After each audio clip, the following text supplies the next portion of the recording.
U susret novoj godini učenici osnovne škole Sladna Srebrenik su krenuli otvorenih srca i sa snažnom željom da prošire krug svojih prijatelja, da sa drugom djecom podijele svoju radost i da ih obraduju skromnim darovima. Organizovali su se osnovci iz Sladne i prikupili veću količinu odjevnih predmeta i igračaka.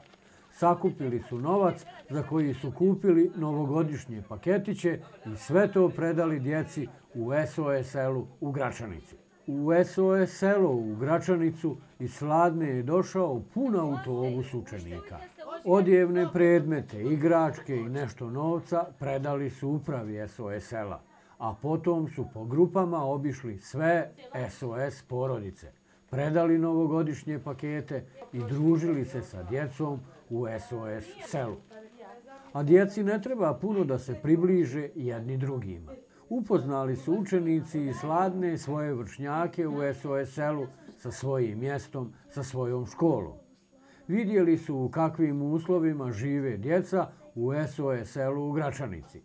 Vrlo brzo sve se pretvorilo u druženje starih prijatelja. Mensura Sinanović, razredna većina njih ovdje, dovela sam da se malo poznate, ako Boga da se i kasnije družite, još da se čujete, da sklopite prijateljstva i tako da. Donijeli smo vam neke poklone, paketiće, tu ima tamo još neki ostalo poklona razne. SOS selo svakodnevno, a naročito pred Novu godinu, posjećuju brojni učenici iz drugih škola. Druže se sa djecom iz SOS sela i uče jedni od drugih kako samo zajedno i iskreno mogu ići dalje kroz svoja djetinjstva.